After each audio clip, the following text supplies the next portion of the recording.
자, 오늘 말씀의 제목이 빛이 있으라. 따라합시다. 빛이 있으라. 오늘 주시는 말씀을 통해서 어두운 세상에 빛으로 오신 예수 그리스도를 나의 구원자로 새롭게 만나는 축복이 있기를 주의 이름으로 축원합니다. 또한 오늘의 말씀을 통해서 어둠의 일을 벗어버리고 저와 여러분들이 어둠의 삶을 벗어버리고 빛된 삶을 살 수 있기를 주님의 이름으로 축원합니다. 오늘 말씀의 핵심이 자, 여러분 오늘 본문 읽어드린 본문에 보시면은 이 빛이라는 단어가 5번이나 나와요.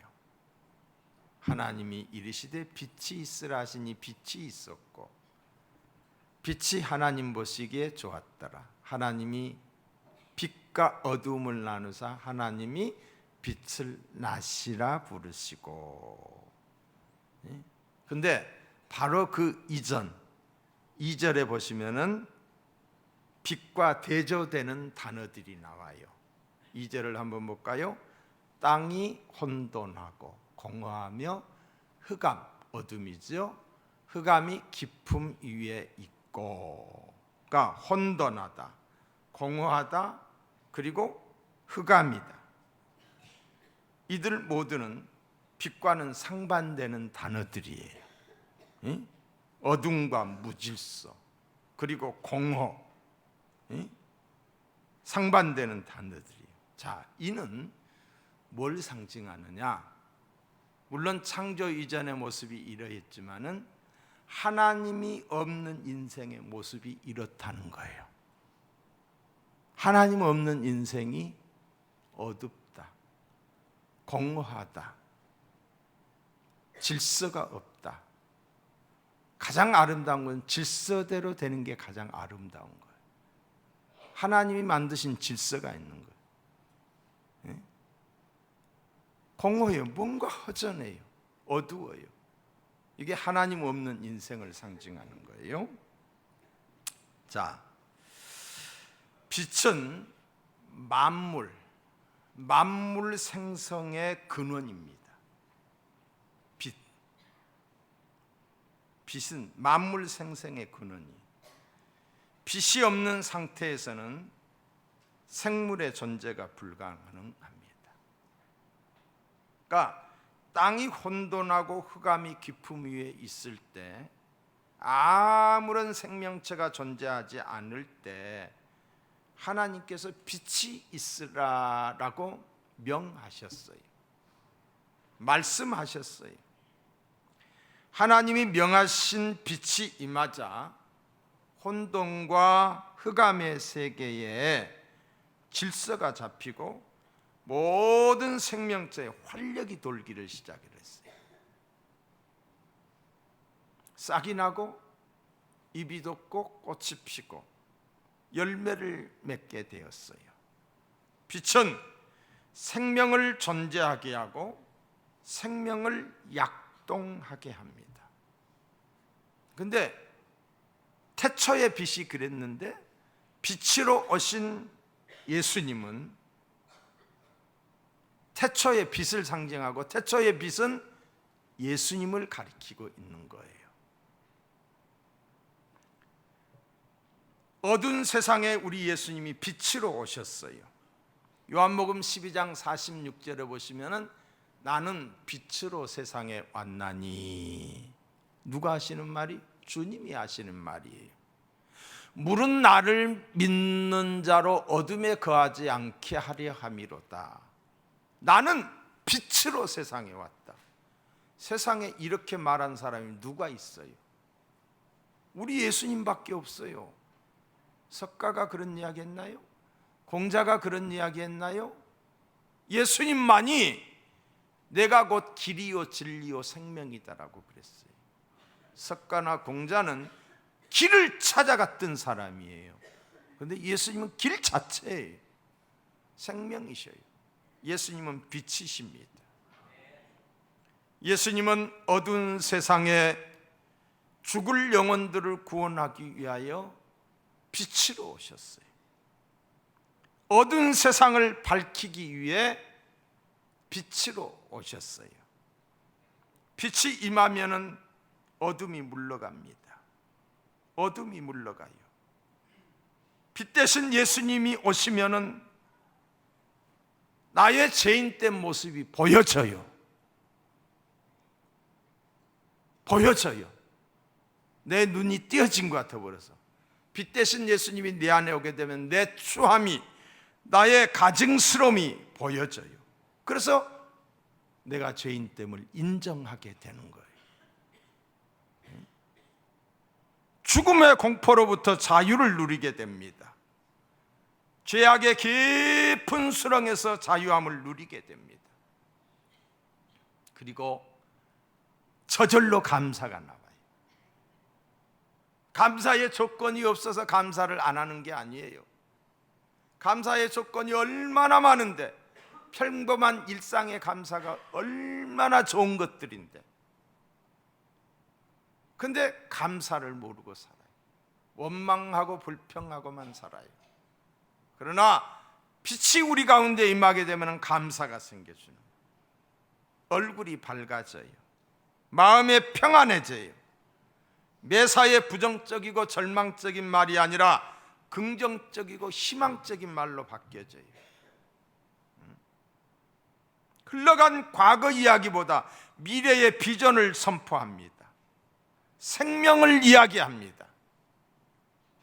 영혼 구원에 관심을 가지게 되고요, 복음의 빛을 비추기 위해 희생을 합니다. 마치 초가 자신을 태우며 자신의 키가 작아지면서 자식이를 녹여 불을 밝히듯이 주의 빛이 임하게 되면 빛을 발하는 삶이 되는 줄로 믿습니다. 예수님은 생명의 빛이십니다. 8장 12절 요한복음, 나는 세상의 빛이니 나를 따르는 자는 어둠에 다니지 아니하고 생명의 빛을 얻으리라. 요한복음 1장 4절, 그 안에 생명이 있었으니 이 생명은 사람들의 빛이라. 예수님은 생명의 빛이십니다. 예수 그리스도는 풍성한 생명을 우리에게 주시기 위해서 이 땅에 오셨어요. 생명의 빛으로. 어떤 사람이 친구와 함께 잘 가꿔진 정원을 거닐면서 대화를 합니다. 친구에게 진지하게 묻습니다. 자네는 예수 그리스도를 어떻게 생각하나? 친구는 말없이 한참을 걷다가 아주 아름답게 핀 꽃 앞에 서서 입을 열었어요. 아주 이쁘게 핀 꽃 앞에서, 여보게, 나에게 예수 그리스도는 이 꽃과 태양과의 관계와 같네. 예수 그리스도가 태양이고 나는 이 꽃과 같네. 이 꽃은 태양빛이 없으면 시들시들하고 죽어버리고 말 것일세.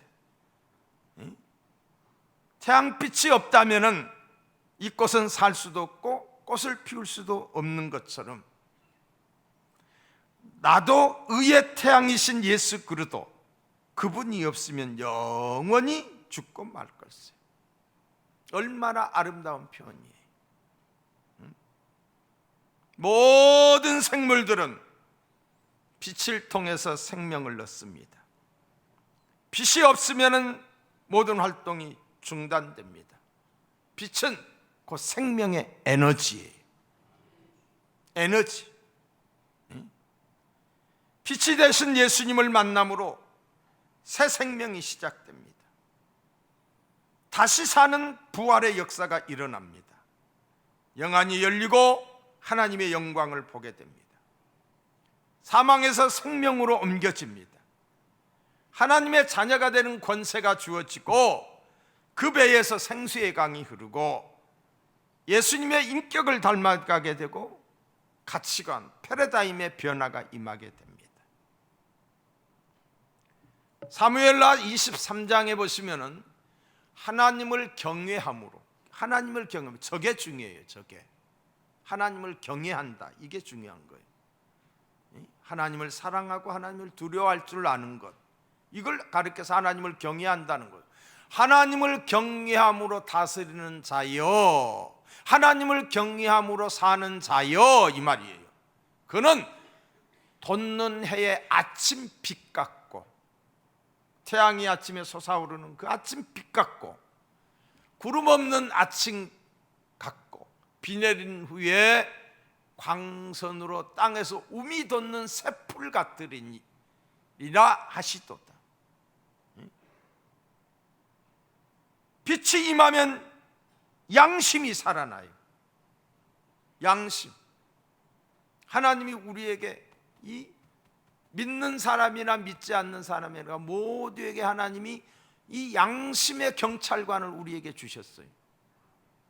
누가 안 봐도 내가 잘못하면 내 양심이 말을 해요. 그런데 지금은 양심이 다 죽었어요. 화인 맞았어요.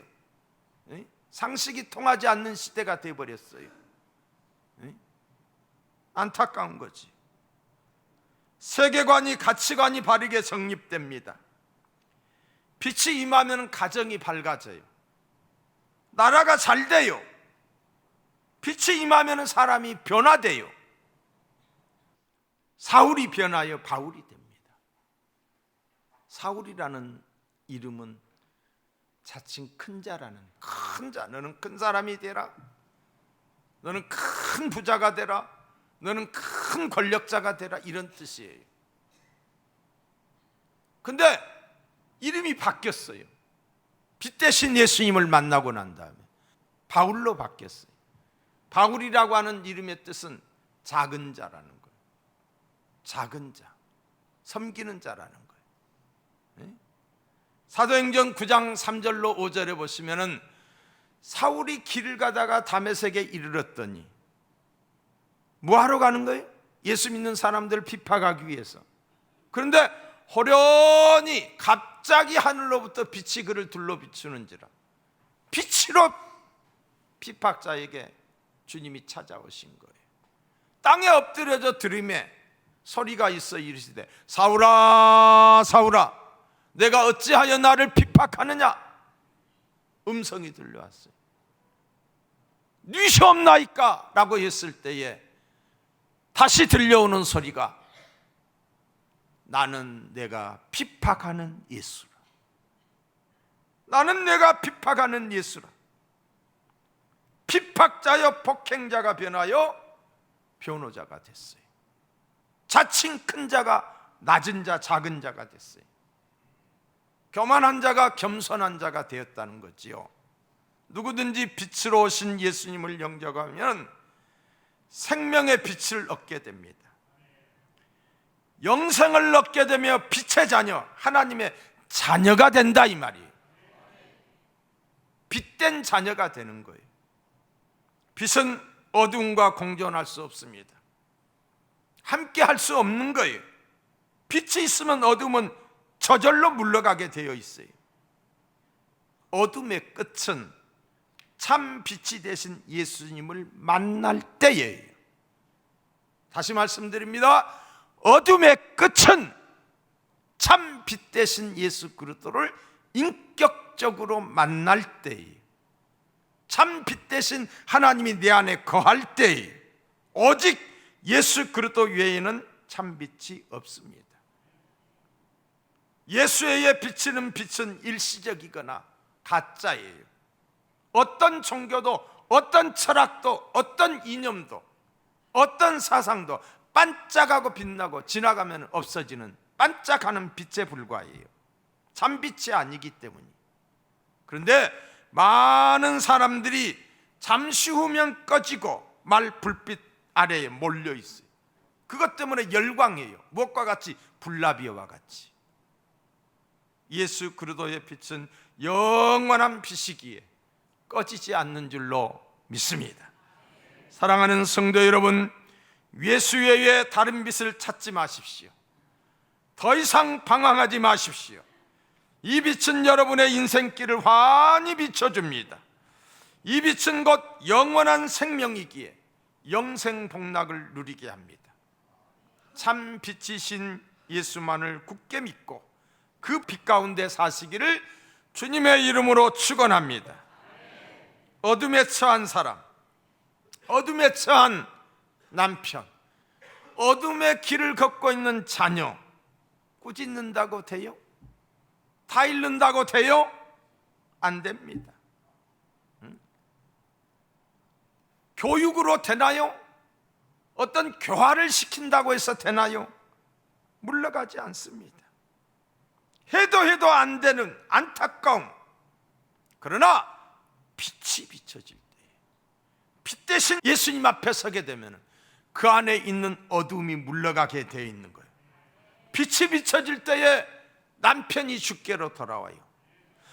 빛이 비춰질 때에 어둠의 옷을 벗고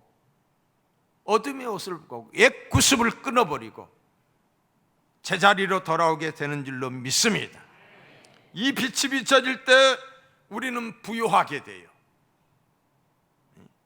고린도후서 8장 9절 이하에 보면은 우리 주 예수 그리스도의 은혜를 너희가 알거니와, 하나님의 은혜, 부요하신 이로써 너희를 위하여 가난하게 되셨다. 이게 은혜예요.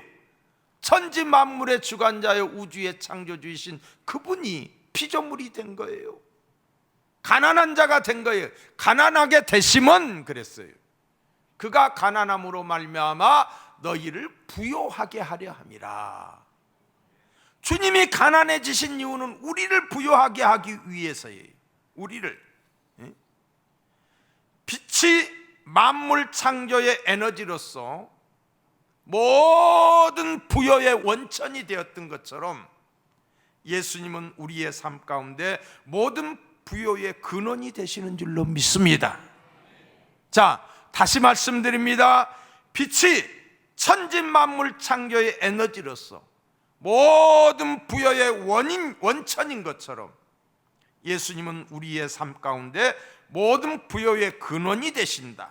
믿으시면 아멘.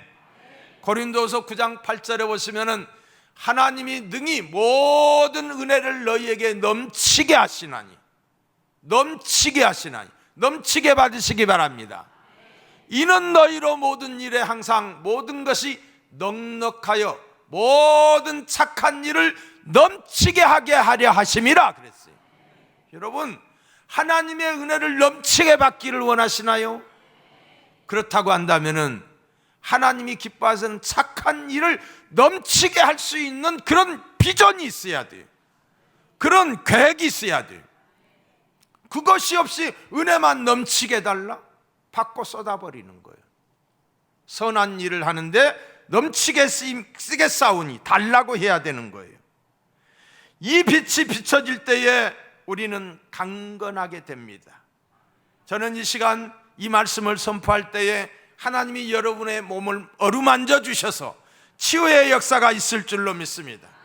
말라기 4장 2절에 보시면은 내 이름을 경외하는 너희에게는 공의로운 해가 떠올라서 치료하는 광선을 비추리니, 너희가 나가서 외양간에서 나온 송아지같이 뛰리라. 할렐루야. 치료의 광선이 이 시간 임할 줄로 믿습니다. 예수 그리스도는 의의 태양으로 치료하는 빛을 발하시는 여호와 라파의 하나님이셔요. 여호와 라파의 하나님. 이 시간에 여러분에게 치료의 광선이 임하기를 다시 축원합니다. 예수 그리스도의 빛은 바른 길로 인도를 합니다. 출애굽한 이스라엘 백성들이 광야에 있을 때에 낮에는 구름 기둥으로 밤에는 불 기둥으로 하나님이 그들을 인도하셨듯이 지금도 우리를 인도하십니다. 여러분, 인생의 답이 여기에 있어요. 인생의 답이 여기에 있어요. 빛으로 오신 예수 그리스도를 믿고 말씀에 순종하는 것이 성공의 비결이에요. 주님은 광야 같은 세상에서 항상 우리와 동행하십니다. 어떻게 해야 할지 길이 보이지 않을 때, 어디로 가야 될지 앞이 보이지 않을 때도 있어요. 그렇지만은 빛 대신 예수님을 의지하면은 빛 대신 예수님께서 가장 선한 길로, 가장 복된 길로 우리를 인도하시는 줄로 믿습니다. 예수 그리스도의 빛은 진정한 기쁨을 줍니다. 에드먼드 하윗이라고 하는 미국의 유명한 찬송 시인이에요. 이 시인이 쓴 곡이 주 안에 있는 나에게 땅 근심 있으라는 이 찬송을 만드신 분이에요. 그런데 그녀가 37세가 되던 해에 겨울 불의의 사고로 척추를 다쳐요. 수개월 동안 꼼짝하지 못하고 소망 없이 병상에 누워 있어요. 근데 이제 겨울이 지나고 봄이 되면서 창밖으로 비춰지는 앙상했던 가지에서 싹이 나기 시작하는 거예요. 그리고 메마른 대지에서 거기에 또 싹이 나기 시작하는 거예요. 태양 아래서 만물이 소생하고 있는 것을 목격한 후에 그녀에게 소망이 생겼어요. 그녀는 자신에게 생긴 그 소망의 감격을 시로 노래했어요. 그 시가 뭐냐면은 찬송가 428장이에요. 내 영혼에 햇빛 비치니 주 영광 찬란해. 이 세상 어떤 빛보다 더 빛나네. 주의 영광 빛난 그 내게 비춰주시옵소서. 그 밝은 얼굴 배울 때 나의 영혼 기쁘다. 내 영혼에 희락이 있고 큰 소망 넘치네. 주 예수 복을 주시고 또 내려주시네. 주의 영광 빛난 그 빛 내게 비춰주시옵소서. 그 밝은 얼굴 배울 때 나의 영혼 기쁘다. 아멘. 한번 상상해 보세요. 허리가 다쳐가지고 밖에 나가지도 못하고 창밖에 싹이 나고 잎이 돋는 그 모습을 보면서 태양빛이 비쳐 초봄이 되면서 그걸 보면서 하나님을 향한 찬송시가 나온 거예요. 기쁘다는 고백이 나온 거예요. 빛이 임하면 마른 가지에 잎이 나요. 할렐루야. 메마른 대지에 싹이 나듯이. 여러분, 햇빛은 우리 일상에 있어서 얼마나 중요한 것인지 몰라요. 너무 중요한 거예요. 햇빛을 많이 보지 못하면 우리 몸속의 호르몬 중에 멜라토닌이라는 호르몬이 만들어지지가 않는다라고 그래요. 비타민 D라고 그러죠. 멜라토닌 호르몬이 몸 안에서 만들어지지 않으면 사람이 한없이 깔아진다는 거예요. 그냥 축 처지는 거예요. 그리고 자꾸 잠만 자고 싶고 그러면서 결국엔 우울증 환자가 된다는 거예요. 우울증을 해결하는 방법은 햇볕을 많이 쬐면 돼요. 아침부터 저녁까지 햇볕을 많이 쬐면 몸속에 멜라토닌 호르몬이 생성돼요. 우울증이 어느 정도 치료된다고 의사들이 하는 말이야. 의사들이. 빛 대신 예수님이 우리 가운데 임하시면은 우울증이 없어요. 우울증이 없어요. 기쁨이 솟아나는 줄로 믿습니다. 여러분, 저 유럽 같은 데 여행을 가서 보면은 양산 쓰고 다니는 사람은 우리나라 사람밖에 없어. 그쪽은 양산이 없어요. 근데 왜 그러느냐? 특별히 저쪽 북유럽 쪽에 가면 햇빛이 귀해. 햇빛 비치는 날이 짧아. 그러니까 햇빛만 비치면은 가게들도 보면은 길에다 다 의자 다 놔놨잖아요. 햇빛만 비치면 햇빛 있는 쪽에서 다. 우리는 막 모자 쓰고 다니고 선글라스 쓰고 뭐예요? 막 양산 쓰고 막 싸고 다니는데 그 사람들은 그렇지 않아. 햇빛이 귀하니까 일부러 햇빛을 비치려고 막 하는 거예요. 햇빛, 영혼의 햇빛, 진정한 빛이신 예수님의 빛이 우리 가운데 임하기를 주의 이름으로 축원해요. 영적인 문제도 마찬가지. 영혼의 햇빛 되시는 예수님을 따르면 영적인 우울증이 해결돼요. 아멘. 치유되는 거예요. 치유되는 거예요. 그러니까 성도들 가운데도 영적 우울증이 걸려 있다니까요. 말씀을 들어도 뭔 소린지를 깨닫지를 못해. 마음에 와닿지를 못해. 설교가 왜 이렇게 지루해? 그리고 내가 무슨 말하면 왜 목사님이 나보고 들으라고 하냐고 뭐라고 해? 영적 우울증에 걸려 있는 거예요. 내게 주시는 하나님의 음성으로 듣는 것이 아니라 오해를 한다니까요. 여러분, 빛 대신 예수님께로 나오면 치유가 됩니다. 세상이 줄 수 없는 기쁨과 평강이 넘치는 삶을 살게 돼요. 죽음이 내 문 앞에 있어도 죽음이 두렵지 않아.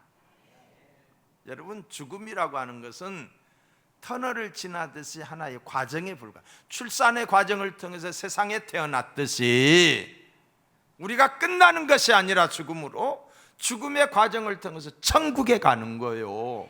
더 좋은 곳에 가는 거예요. 주의 빛이 임하면 죽음을 두려워하지 않는 이유가 여기에 있는 거예요. 더 좋은 곳에 가는데. 여러분, 저는 목회를 하면서 참 보기에도 민망하리 많지 세상 모든 짐, 어쩜 그렇게 많은 짐을 짊어지고 있는지, 정말 힘들게 사는 얼굴에 근심이 가득한 분들을 봐요. 그런데 어떨 때 보면은 누가 볼까봐 그냥 눈만 껌먹하면서 눈물이 막 줄줄줄줄 흘리는 사람들이 있어요. 오늘 일부 예배 때도 그런 분을 보셨어요. 찬송을 하는데 그냥 눈물을 뚝뚝 흘리는 거예요. 그건 눈물이 아니라 기쁨이에요. 기쁨의 눈물이에요. 깨달음의 눈물이에요. 그리고 그 얼굴에서 근심이 없어지고 환하고 평강으로 변하는 모습을 많이 보았어요.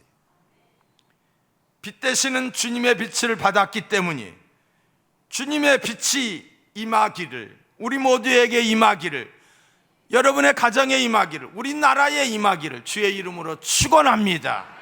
이 빛이 임해야 돼요.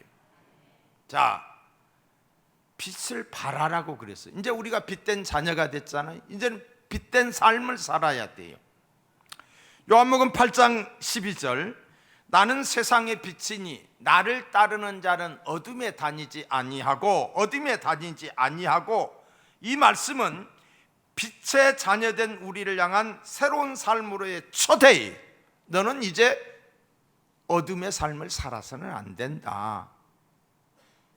빛된 삶을 살아야 된다. 구별된 삶으로의 초대이고 명령이에요.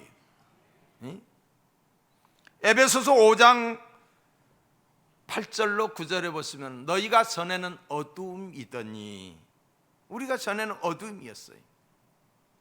이제는 주 안에서 빛이라, 주 안에서 빛이라. 빛의 자녀들처럼 행하라. 빛의 열매는 모든 착함과 의로움과 진실함에 있느니라. 착하게 살아야 돼요. 착하게 선하게 살라 이 말이에요. 진실해야 돼요. 거짓되면 안 돼요. 아멘. 의로워야 돼요. 바르게 살아야 돼요. 다시 말해서 정직하게 살아야 돼요. 이게 빛의 열매라는 거예요. 근데 예수 믿는 사람이 거짓말 질질하고 약속도 안 지키고 무책임하고, 그럼 그게 어떤 빛된 삶이에요? 도리어 하나님의 영광의 빛을 가린다니까요. 마태복음 5장 14절에 보시면은 너희는 세상의 빛이라고 말씀하고 있어요. 세상의 빛이라. 우리 모두는 빛의 자녀입니다. 이제는 빛의 자녀로 살아야 됩니다. 빛의 사람들은 낮에와 같이 단정히 행해야 돼요.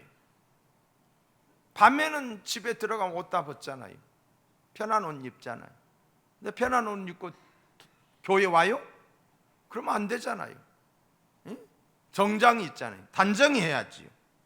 여러분, 창세기 1장 5절에 빛을 낫이라 칭한 이유가 여기에 있어요. 낮같이 살라는 거예요. 밤같이 살지 말고.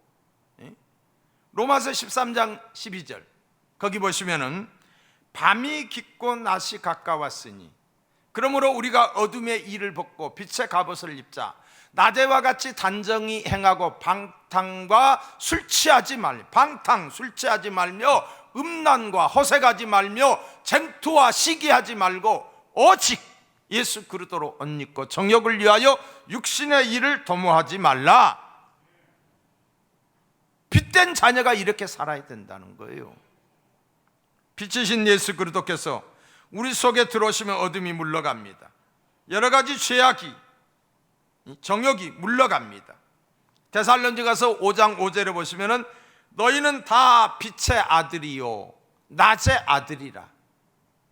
우리가 밤이나 어둠에 속하지 아니하나니라고 그랬어요. 무슨 말입니까? 빛된 성도는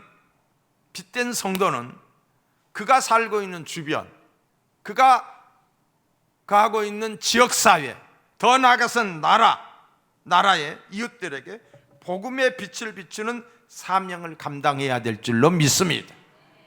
뭘로 복음의 빛을 비치냐? 착함과 의로움과 진실함으로요.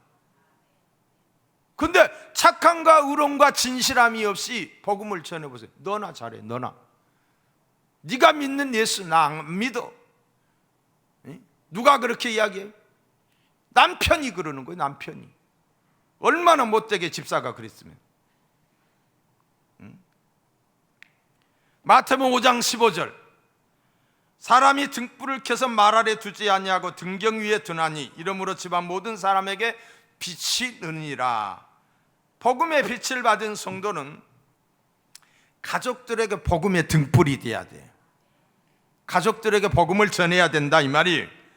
가족들을 주님 앞으로 인도하는 일에 실패하는 이유는 가족들에게 생명의 빛을 비춰주지 못했기 때문이에요. 막 어떤 집에 갔는데 화가 나더라고. 애들한테 그냥 막 풍선에 바람 넣듯이 세상적인 어떤 성공이나 세상의 화려함에 대해 그런 것들만 바람만 빵빵히 넣어줬지 가치관을 심어주지 않았어요. 가르치지 않았어요. 뭐가 옳고 뭐가 틀리고 이렇게 살아야 된다 저렇게 살아, 바른 가치관을 심어주지 않았어요. 그러니까 얘들이 그냥 화려하기만 하고 그냥 멋대로 사는 거야. 믿는 집의 가정에서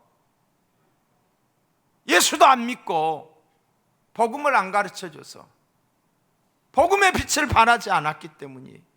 누구 책임이? 부모 책임이에요. 어려서부터 바르게 가르쳐야 돼. 이거는 틀린 거야. 이거는 아니야. 이거는 할아버지 거야. 이건 네 동생 거야. 그냥 어려서부터 그냥 오냐오냐 네 것도 네 것, 할아버지 것도 네 것, 할머니 것도 네 것, 내 것도 네 것, 다 네 것. 애를 똥단지 떠받쳐서 살다 보니까 나중에는 안하무익이 되는 거예요. 바르게 가르쳐야 돼. 빛을 비추면 어떤 결과가 나오는가?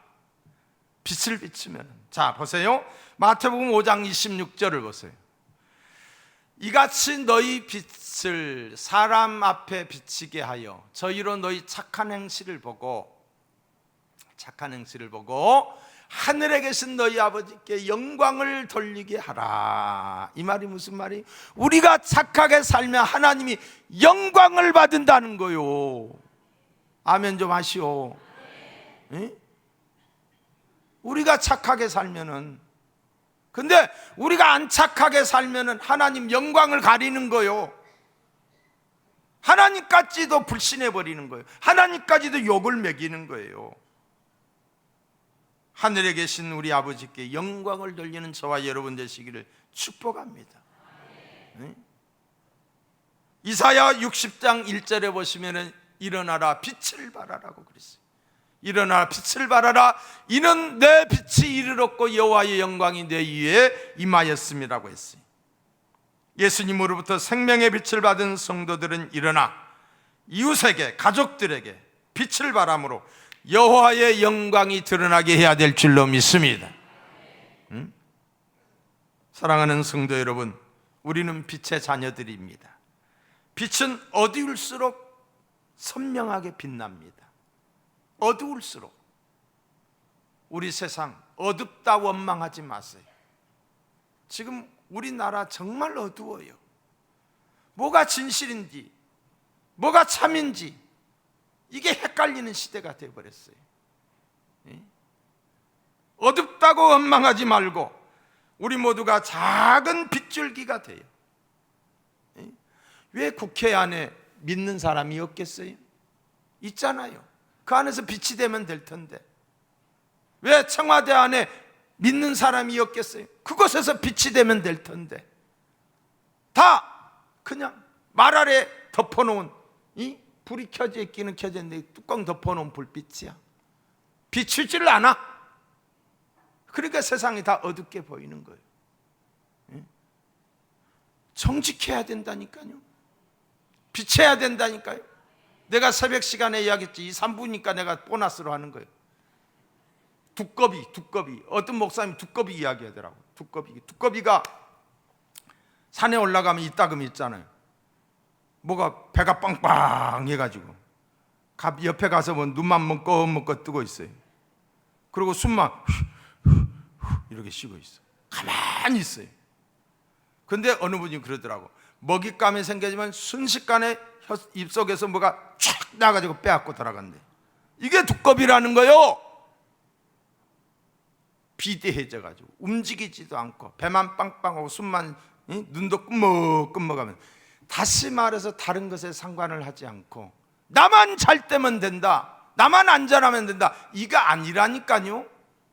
믿는 사람은 틀린 것은 틀렸다고 이야기하고 바르게 살자고 외치는 게 믿는 사람이에요.